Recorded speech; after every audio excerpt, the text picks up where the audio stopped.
Good stuff.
What's up, y'all?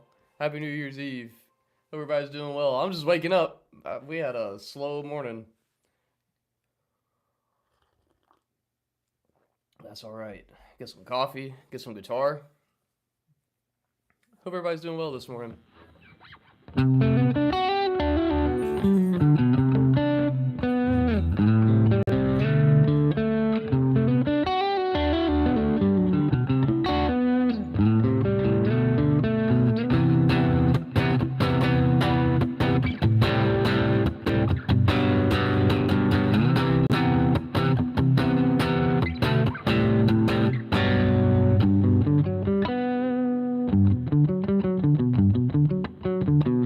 Oh, this right here?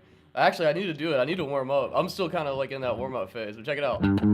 What's up, Michael? What's up, Fire? This is the exercise he's talking about. So everybody does that, but if you want to get like more mileage out of it, separate your fingers. So do something like this. Watch, we'll go. And then we'll do. And then. No, it's how you been, man. It's good to see you on another live stream, homie. And then,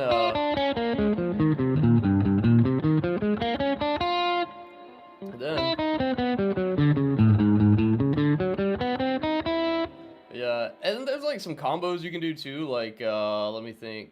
Probably something like this.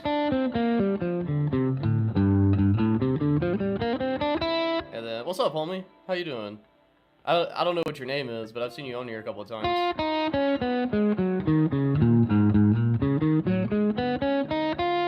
Yeah, man. All those things, they're just like dexterity exercises, but they pay off. Like, Nas, hopefully you've seen the payoff from them.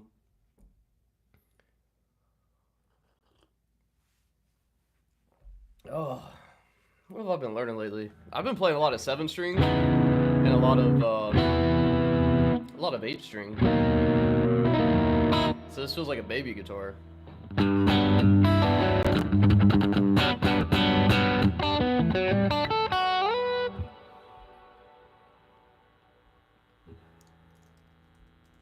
don't know if I'm warmed up enough for Tron. Let's give it a try.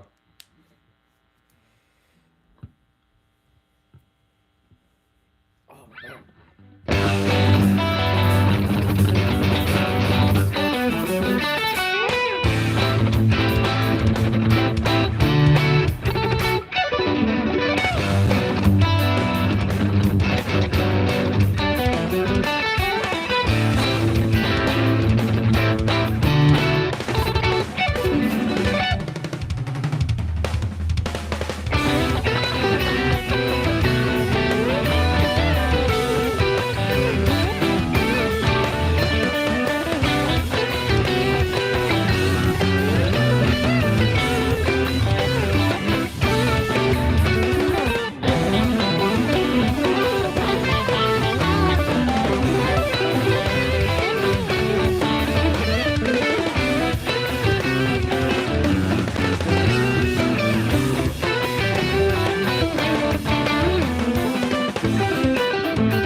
That's the cleanest I've ever played that. Let's fucking go!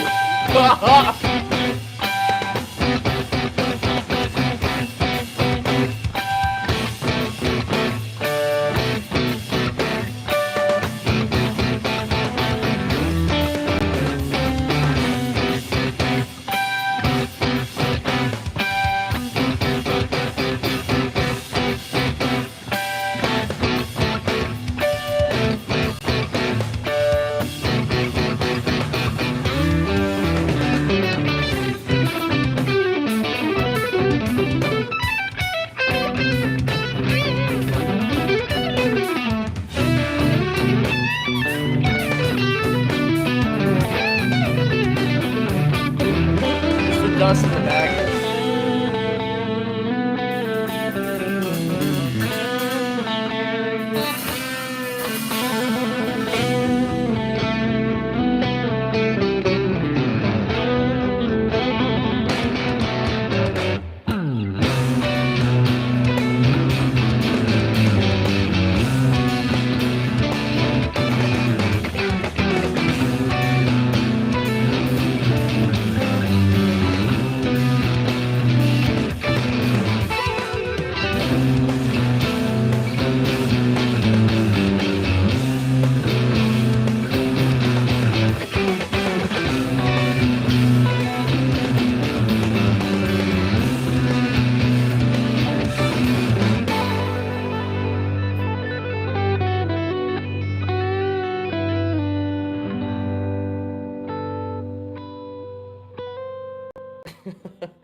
But yeah, that's funny. Yeah, no one's ever told me I look like Billy Strings, but I'll take it.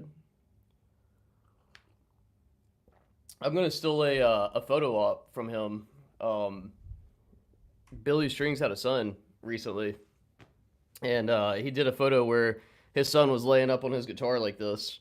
And I've got a son that'll be here in May 30th. Man, that's still so crazy to say. Like I still feel like a kid, but I got a son on the way. I'm so stoked. His name's Nathan Robert Anderson, and I'm gonna do a photo shoot where I'm holding. I have a nice Taylor guitar that I love, but I'm basically rip from Billy Strings and put him where he's laying on the guitar.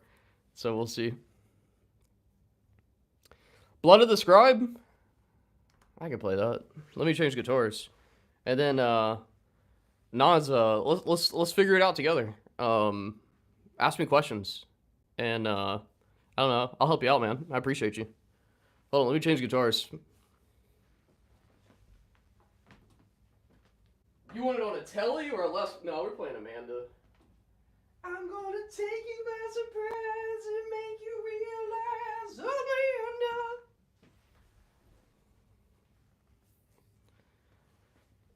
Pentatonic skill? What is this, advanced music theory time? I'm just kidding. Yeah, I can show you the pentatonic scale. That's the one scale to rule them all. Here's the thing, look. I have a degree in music, all right? I've written a ton of songs, and I always come back to the pentatonic. Because if you learn the pentatonic and you actually learn it instead of just like one position, there's a lot of juice you can squeeze out of this, you know? Everybody just does this and it's like, they're like, oh yeah, that's it. I got it. I don't need anything else. But you gotta learn where that's at everywhere.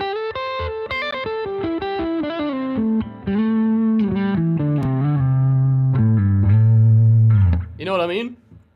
I use that. The pentatonic scale is really good for anything melodic, and I tend to play super melodic. It's kind of like what I be doing, you know? I'm a melodic player. I love good melody is what gets me up in the morning. What's up, homie?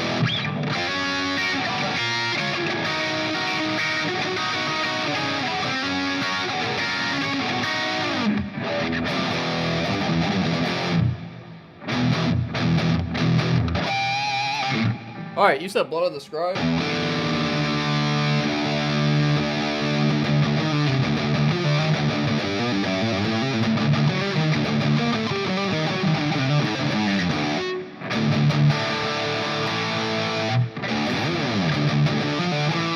Damn, I forgot how Blood of the Scribe goes. Let me pull up the music for it real quick.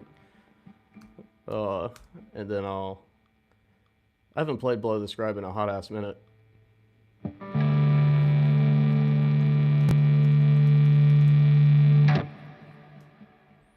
No, these are just stock Gibson pickups. This is a traditional Pro 5, and it's the best Les Paul in the market. Convince me otherwise. If you want a modern Les Paul, they're Burstburger pickups. They're Alico 5 overwound bridge pickup. So this is super hot. I have an underwound Alico 5 pickup, and I prefer Alico 5s if I'm not gonna go ceramics. On the ceramic side, like, it's really hard to beat Fishman's, at least in the single coil. I haven't played a Fishman humbucker yet. But all of my Fishman Fluents, I have the Greg Koch Telly set. I mean, first of all, that's my favorite guitar player of all time. Like, Greg Koch is probably the best alive right now. And then I have another set of Fishmans and a Strat that I got. Which version do I play?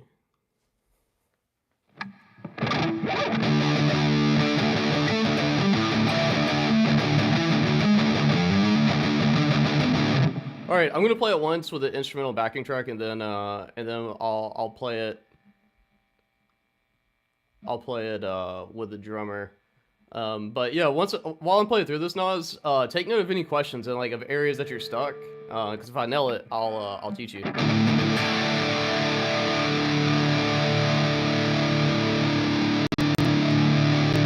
That's a multifaceted question.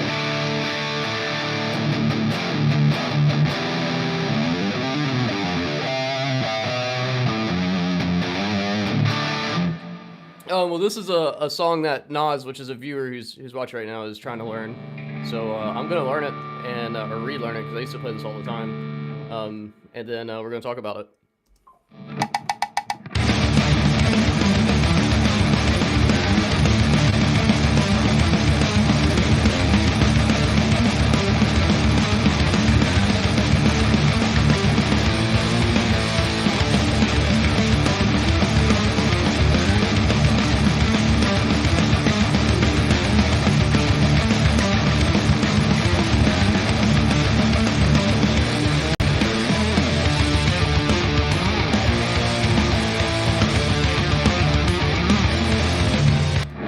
Hang on a second, I just got a crazy text message. I need to put my phone on Do Not Disturb. Oh shit, dude, I might have to take a phone call. for my boy. Let me put my phone on Do Not Disturb. I'll call him when I'm done. All right, so that beginning, I think you said speed is your issue.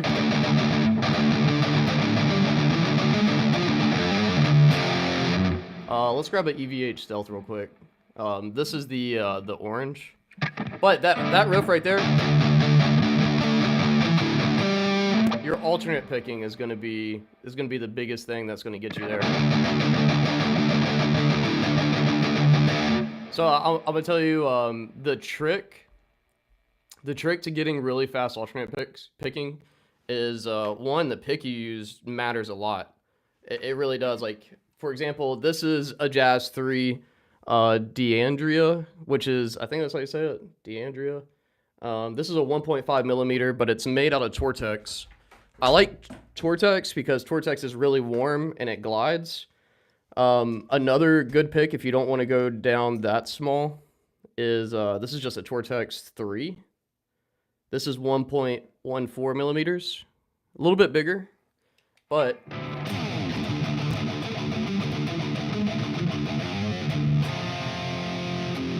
this amp is quiet. Why?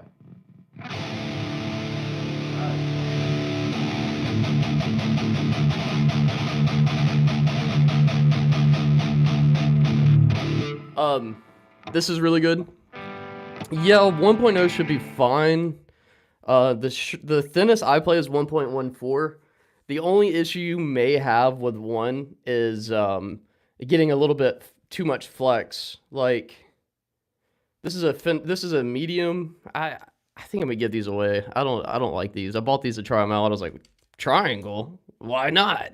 And then I'm like, this sucks.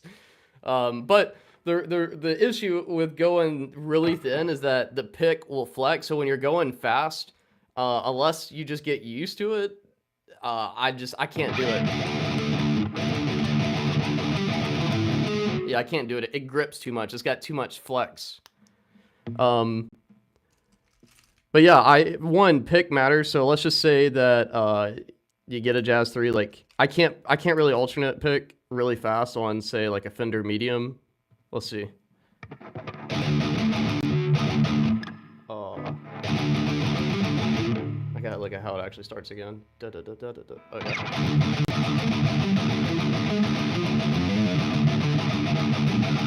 I guess I can with a Fender Medium. And on a Fender Medium, you really want to use the side. Don't use the straight pick. Turn it on its side.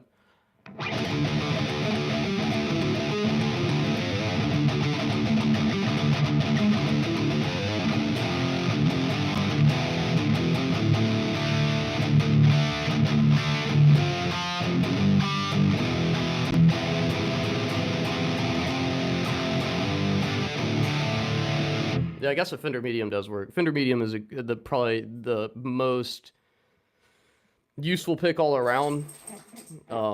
Every player that's like at the level I aspire to be has played a Fender Medium. Now in the math rock and metal world, no one plays a Fender Medium. Everybody plays Jazz 3s. So skin whatever cat you want. Find the one that works for you. But I just did it on a Fender Medium. And sorry, I got distracted. But I think I know the song well enough that I could probably do it just to backing track.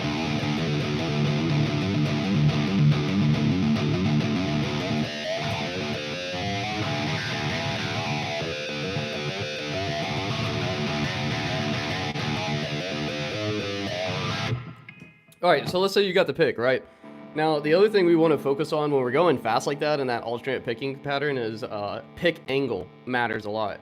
I don't know if you've ever studied sweep picking, but one of the common things that people teach in sweep picking is that you want to be picking at an angle, not perfectly straight up and down. Like, for example, if I try to sweep pick like this, that's a lot harder than if I go like this, right? So that same idea is going to apply when we're going alternate picking really fast. And the other thing too is, so my picking angle is down. It's not straight. It's down at that's not a 45, but you get the idea. We're coming at it down at an angle. And the reason for that is because we want the least amount of resistance as possible. The other thing too is that I don't ever dig in. If I'm digging in, it has the opposite effect. So My left hand or my right hand, this is something you can't really see. You're just gonna have to trust me. But my right hand is super relaxed. But let's talk about right hand motion. You've got two different types of picking. One, if you're the pinky out kind of guy, I'm gonna encourage you to learn this song with your hand closed. When you get your hand closed like this, it feels weird at first, but you can be a little bit more articulate because you're not wasting as much energy. Like if I have my hand open like this, I'm wasting a lot of energy. If we were to study the physics, and this is my nerd background coming up, but if we were to study the physics of this, each individual finger is losing energy. It's dispersing energy, right? The more we do this, the more energy we're wasting. Now, if we're here, we're not using nearly as much energy. We just got like 75% more efficient. I don't know the actual math on it, but seriously, it's about that. So when I'm playing really fast music or really technical music, my hand closes. I do play open when I'm playing like blues or whatever. I don't know why. I learned from Gary Moore, so I'm still susceptible to that pinky anchor here. But most of the time when I'm playing metal or math rock, my hand is closed. And then stay relaxed. The last thing we need to talk about is picking motion. So if you feel like you're knocking on a door, you're getting closer. That same motion is the motion you want to be using to pick. If your angle is right, you'll do it. Because if you're opening a door like this, you're going to wear your hand out and you're not going to be able to play at speed. Like this is a lot of motion versus this. Look, that's little motion. That is like a ton. So while you're picking, I want you to really concentrate on, am I opening a door or am I knocking on the door? If you're knocking on the door, you're on the doorsteps. You're going to get it. If you're opening the door, that door is locked, baby. You ain't getting in. That's how you need to think of that. So yeah, hopefully that helps, man. And then it's just a matter of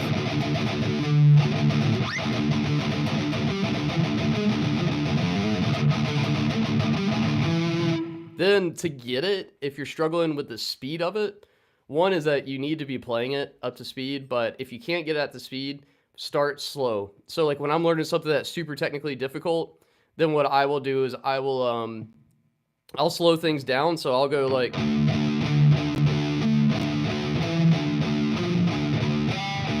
you know, this is shredding, homie.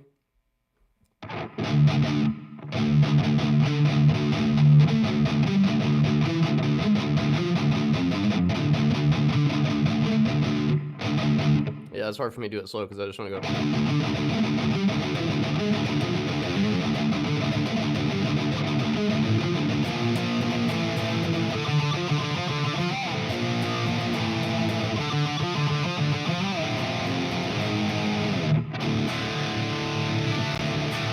All right, I'm having trouble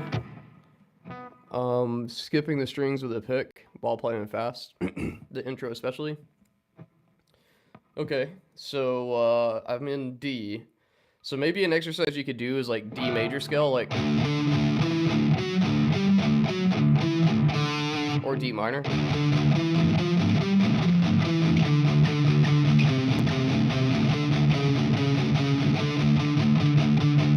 You just need to get used to that. And look, I'm noticing it when I was watching I'm watching my right hand right now. You see this motion? That's fine, but when I start getting faster, that motion really needs to dial it in. Like,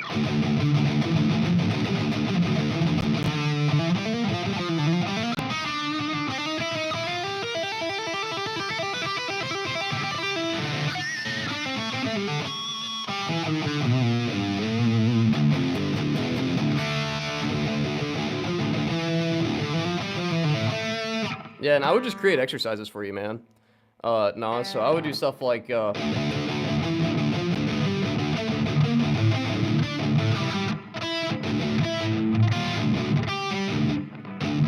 let's do it slow so we can actually get it.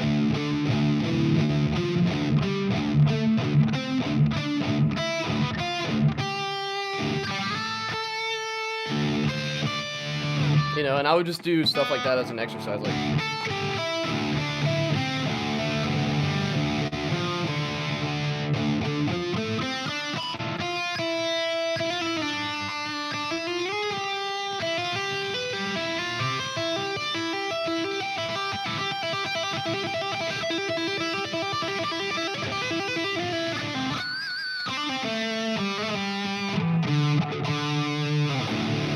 Yeah, but a lot of that tapping stuff, Alex, like this.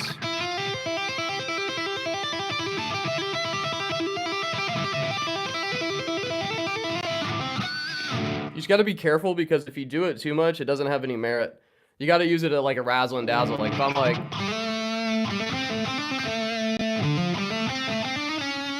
ah.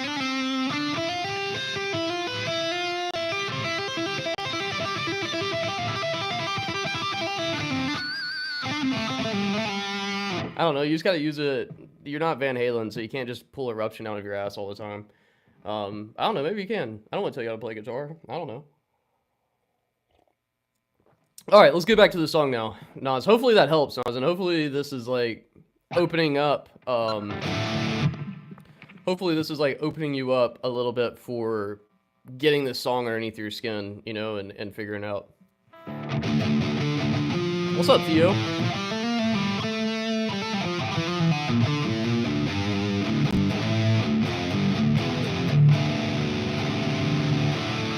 All right.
Yeah, it sounds like shit, but that's the idea.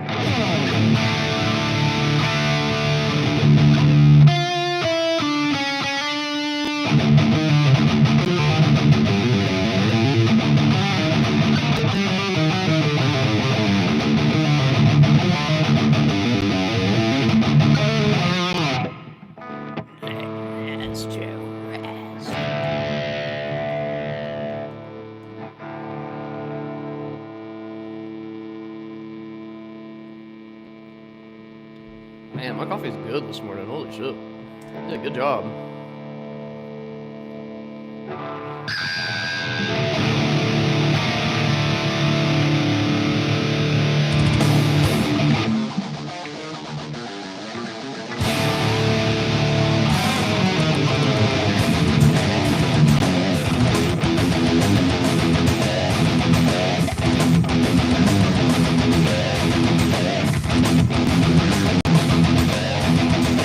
Leonard Skinner.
All right, now it's time for stuff I'm learning.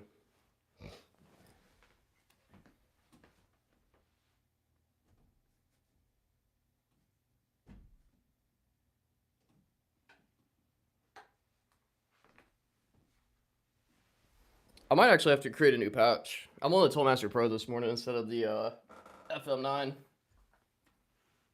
This is my 8 string. Infinite power! Bro, I've got 2 of them. Bro, don't be making demands. Don't be needy. What's your question, homie? Oh, shit, this got knocked out of tune. Oh, no, I had it in drop. That's right. I was trying drop E flat.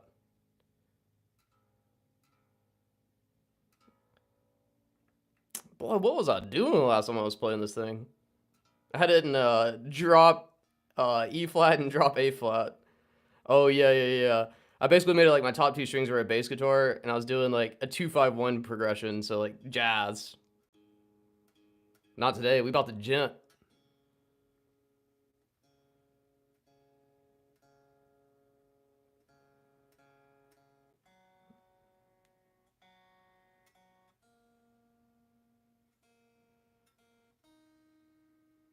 About to do some crabcore.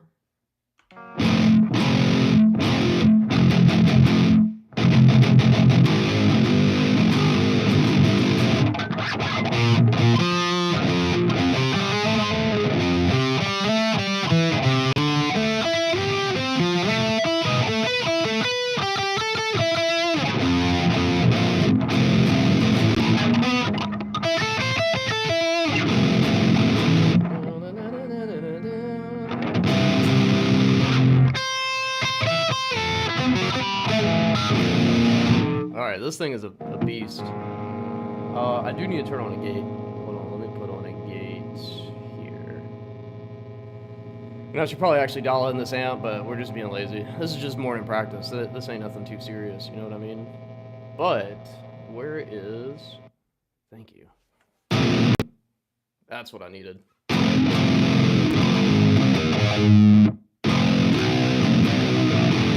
God, that made that 8 string... Like, it just tamed it instantly. What's up, man? This is, After the Burial. This is called, what's the name of the song? The Fractal Effect.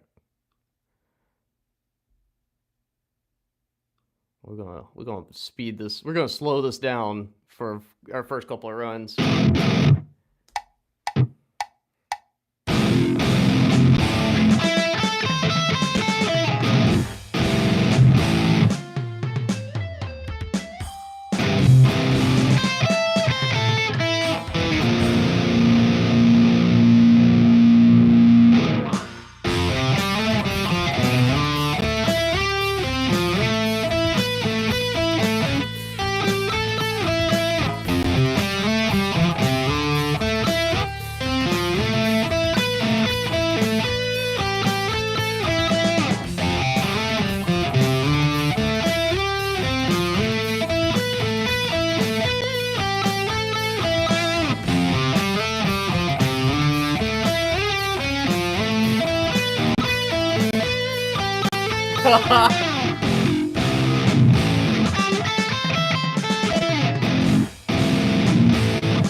We'll save the rest of that for when we get faster. Let's bump this up a hair, and then we're going to increase speed. I'm warming up on this song. 8 string is a beast that I'm trying to tackle.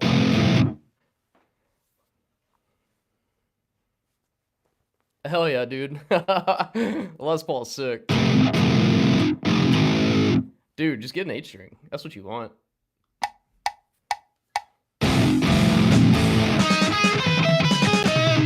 Oh, it helps if I'm playing the right key.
This is like Rhythm 101.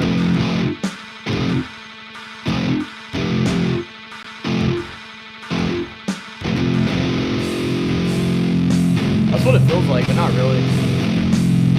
It feels like a completely different instrument, even though you just had 2 strings.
That trips me up.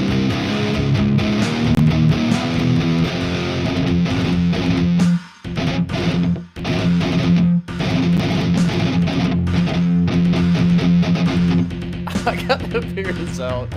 That's funny. Yeah, man, it really is thick as hell. But what's cool about it though is that am I clipping? No, I'm not. What's cool about it though is that like the 6-string part just sounds richer.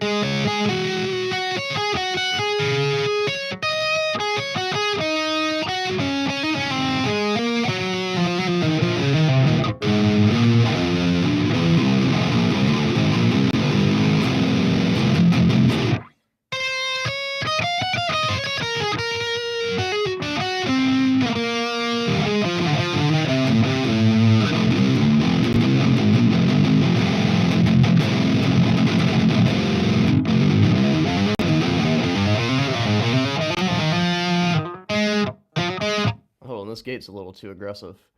I need to pull back my threshold.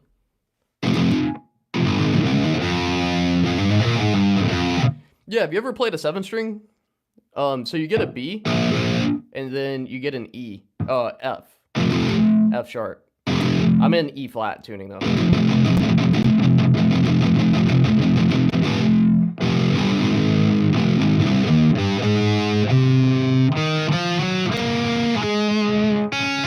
I'm just messing around, but that's the whole idea.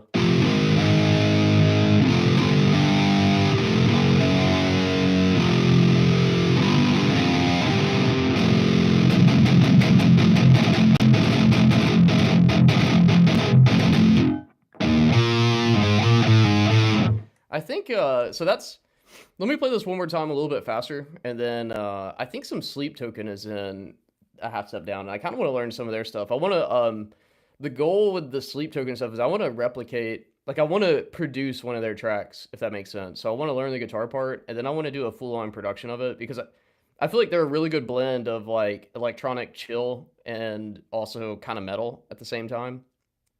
But yeah, you don't go down. You don't add like an extra, you know, you wouldn't get like an extra A string. It does, man. And it helps because it cross-pollinates really well. And the other thing too is like, I don't know if I'm going to be an 8-string player per se. Like the 8-string is still growing on me, but one thing that 8-string has instantly made me do is fall in love with the 7-string. So I'm gonna play this at speed, and then I'll show you my 7-string too. I actually have my 7-string in a really cool open tuning because I was just experimenting. So it's actually in like an open C tuning, but I'll put it in standard and I'll show you some stuff that that I'm learning. But yeah, let's play this a little bit faster.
gotta slow that part down.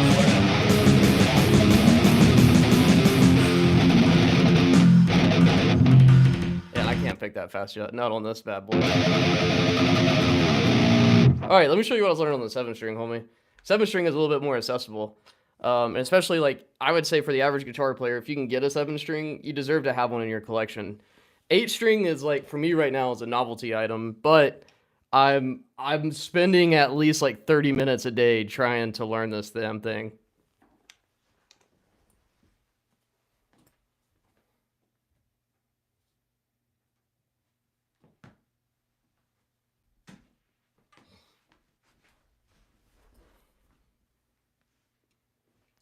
Lo siento un poquito español.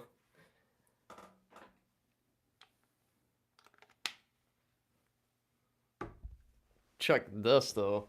This is the coolest instrument. I've got it in an open C tuning, but check this out. Let me get a clean tone.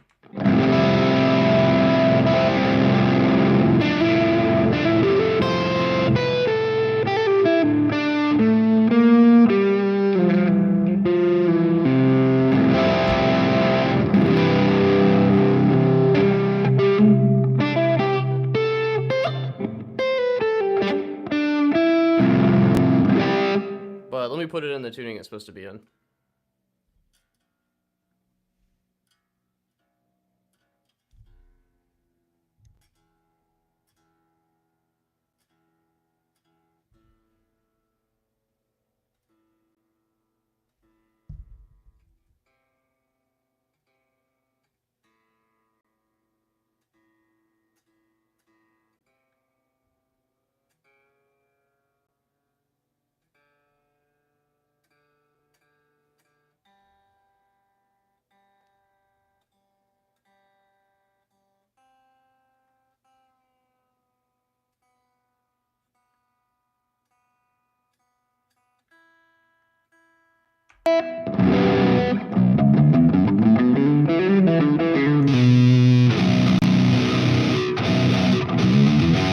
Yeah, so this is 7-string in standard tuning.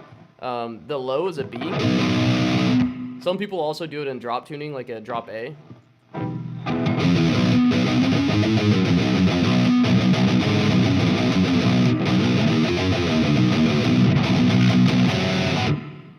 And I'm learning some Dream Theater on it.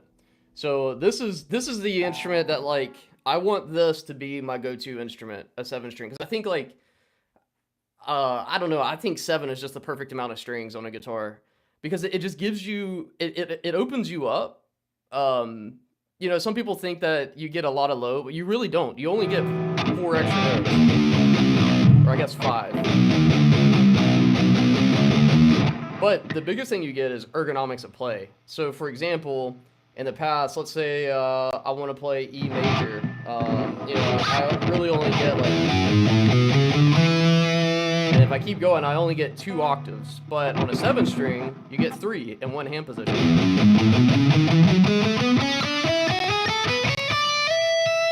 You know, so you get really good ergonomics.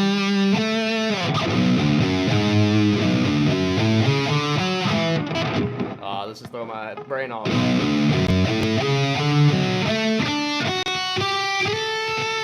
You know? But it's still something to learn, but I just think it sounds so cool.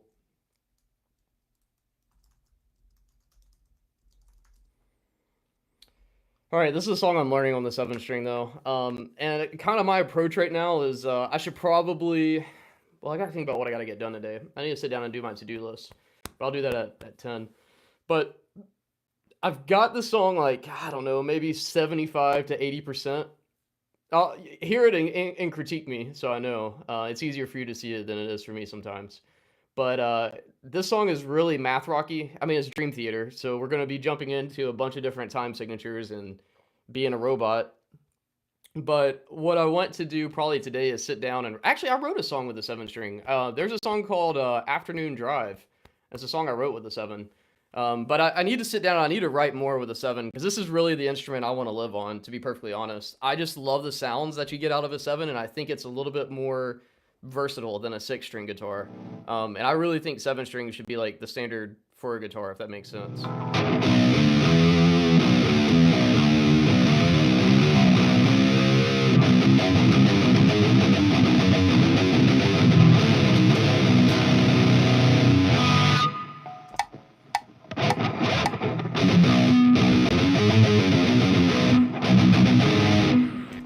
need the backing track. Let's get the backing track, and let's also mute this part.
that response.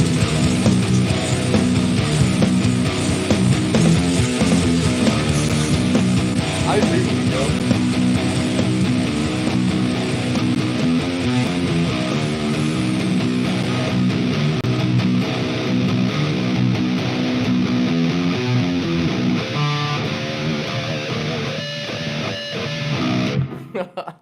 Yeah, that's a song I'm learning.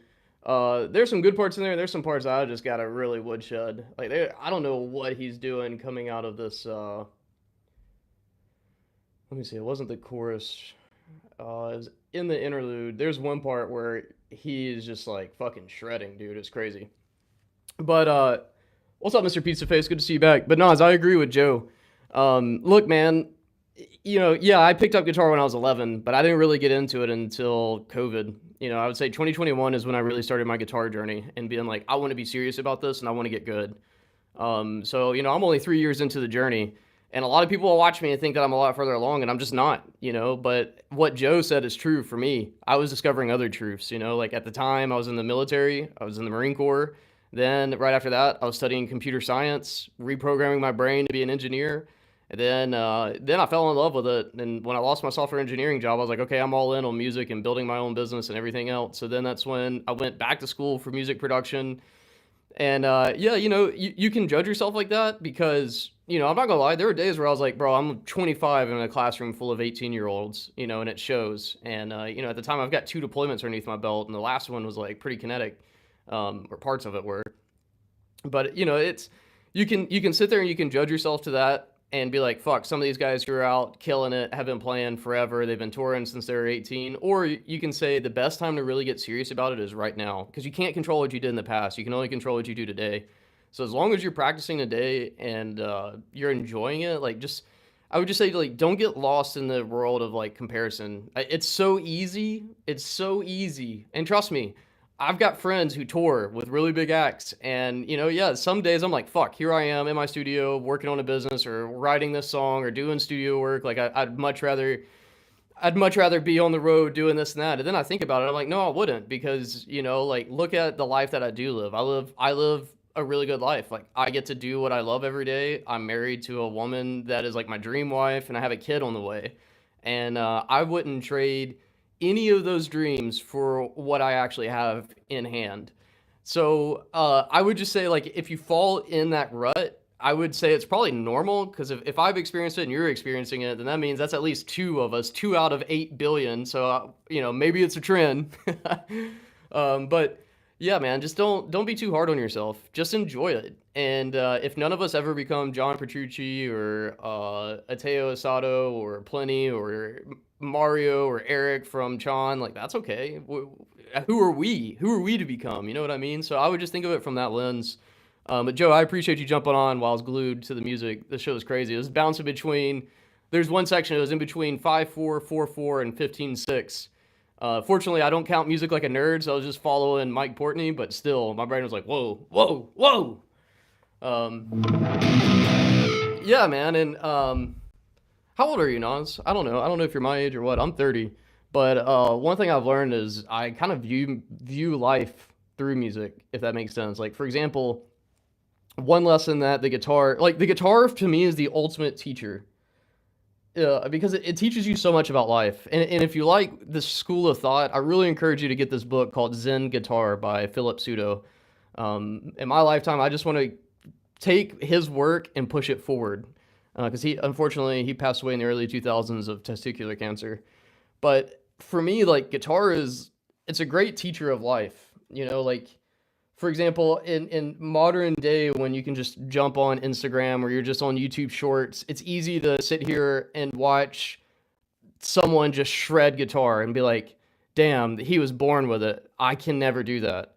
And then other guitar players, like me, for example, it's yeah, you might see the flashy stuff right now, but what you don't see is the thousands of hours I have sitting here with a guitar in my lap with no one watching and just consistently chipping away at it. And when you start really practicing the guitar, it teaches you so much about how learning occurs. Because, just 3 years ago, there's no way I could pull this up and sight read it. There's no way I could pull it up and play it. It would take me so long. I would have to sit here and like, I remember the first time I tried to learn this song was actually about 2016, 2017. Dude, it took me forever just to get through the intro, and here I am now, like reading my way through it in real time. That's progress. That's not a born innate ability I have to sight read music. Yeah, I have a natural affinity towards music. Yeah, I've been playing music most of my life. I started off as a flautist. I played flute first in middle school and high school. Then I played piccolo. Then I played baritone saxophone and euphonium and trombone. But that's because I just enjoy it. I really enjoy music. So I just feel like, I don't know, I think about this a lot because I'm coming into fatherhood. My son will be here in May, and I'm thinking about all these things I want to teach him about life. And I guess like my advice to my younger self and to my son would be like, man, just pursue your passions and like, don't worry about what everyone else is doing and comparing yourself to everyone else. Because if you can get in that mindset where it's like, I don't care what everyone else is doing, you're in your own lane. And you're not competing with anyone. You're just trying to figure out who you are and like pursue that. So that's really been my biggest mindset shift. I would say it really came to clarity when I turned 30, and there's science behind that. Like as a man, our brain really we really mature around 30. 27 to 30 is about when that brain like says, all right, boy, you're gonna be a fine wine, or you're gonna be a piece of shit. It's up to you. But for me, it's just like, I just don't compete with anyone, because if you do that, man, it's a negative cycle. It really is, because then it's all about, oh, so and so's doing this. I'll give you an example in YouTube space. All right, if I were to look at some of my competitors in this space of teaching online guitar tones and just being like a guitar influencer type content creator type, I could look at someone like Mike Cole and be like, wow, Mike Cole doesn't ever show off his skills, but look at him. He's got 267,000 subscribers and is just crushing it. Or Leon Todd, 100,000 subscribers, but then if I look at that like that, that's a negative impact. And I can tell you from experience because I've been there, you know what I'm saying? But instead I say, you know what, look what I'm doing. Like I'm just figuring stuff out. I'm having fun. People are enjoying it. What more could I be doing right now? And I feel like that mindset applies to every facet of life, because the moment you start comparing, man, it's negative. It doesn't do any good. It's energy, I don't know, piss poorly spent. I would just say, like, the thing I remind myself every day is that we all have the same amount of time. How are we going to spend it? Because that's what matters, and I don't know, man, I feel like I'm preaching right now, but I'm really passionate about this because it's really front of mind, like I journal a lot, and I'm really like putting together life curriculum for my son who'll be here in May. And I'm like, man, I don't know how to teach this, but I'm going to figure it out because I have to, and I think it starts with one, getting yourself squared away. I guess it's a whole other conversation, but anyways, I hope that helps, man. I just don't ever want someone to watch me play and be like, wow, he's got it and I don't, because it's just a lot of time. It's a lot of time. Look, we all have 24 hours in a day. I can tell you how I spend about 10 of mine. You know what I mean? Zen guitar. Yeah. Let me, you want an Amazon link? Would that be best? You want me to just link it, or you want me to type it in? Oh, thanks, man. And your name, These Nuts. That's hilarious. These, yeah, I'll type it in and I'll give you a link. Thanks, man. I really do appreciate you. You didn't have to do that. Zen Guitar by Philip Pseudo. Here, I'll get a link too. Zen Guitar. Who did I say that was by? Yeah, Philip Pseudo. Yeah. Here's an Amazon link. Oh, I can't post it. It's too long. If you just type that in, it comes up.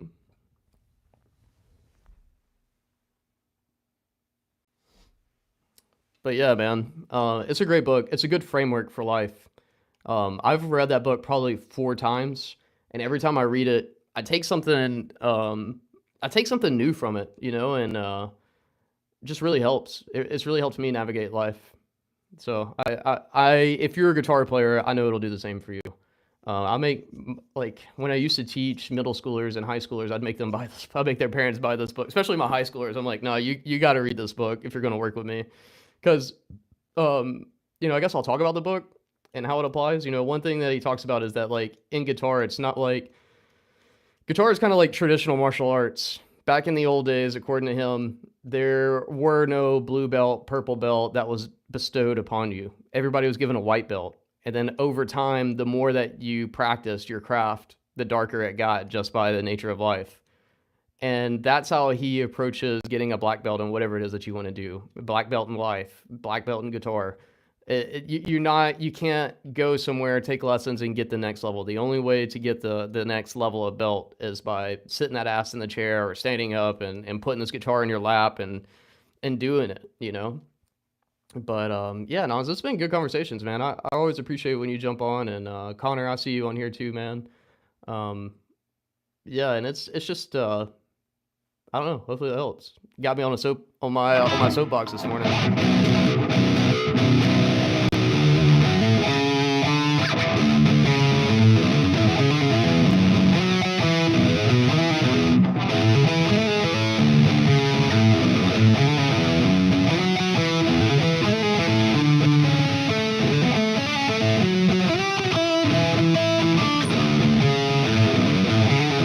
All right, I gotta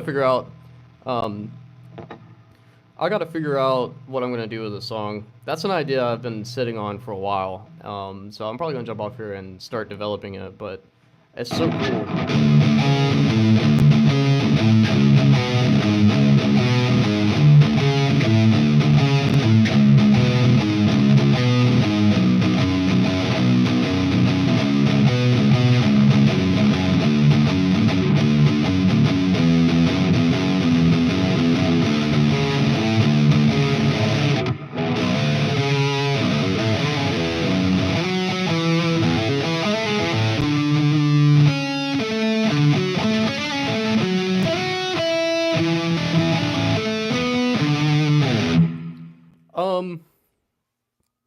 Do I have any videos or tips to help you finding out a good tone for myself? I don't know what setup you have.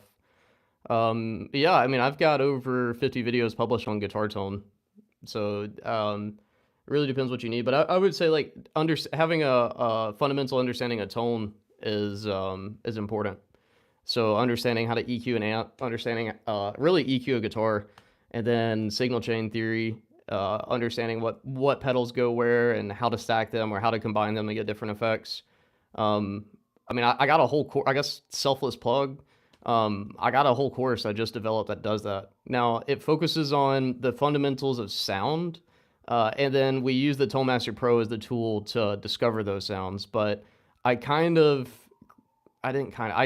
it where I was thinking more about how can I teach someone how to think like a producer for guitar versus let me give someone a technical reference manual on the ToneMaster Pro, if that makes sense. So you could really follow along in the course and learn, apply it to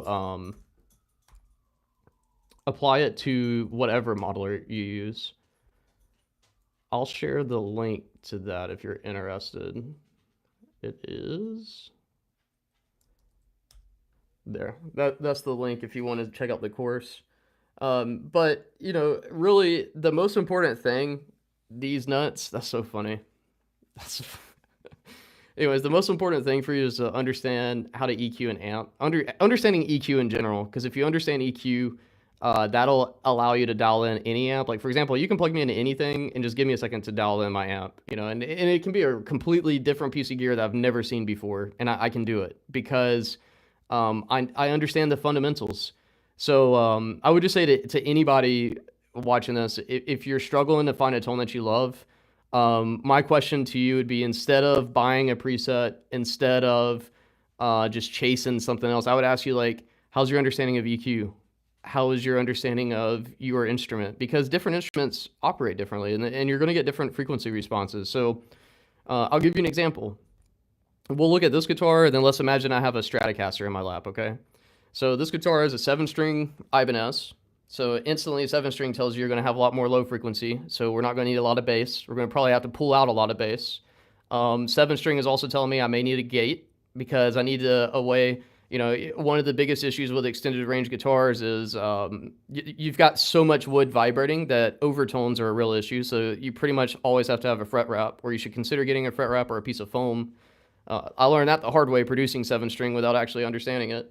The other thing is that these are active EMG pickups in this guitar. Okay, so what does that tell you? That tells you that the pickups are going to be very hot.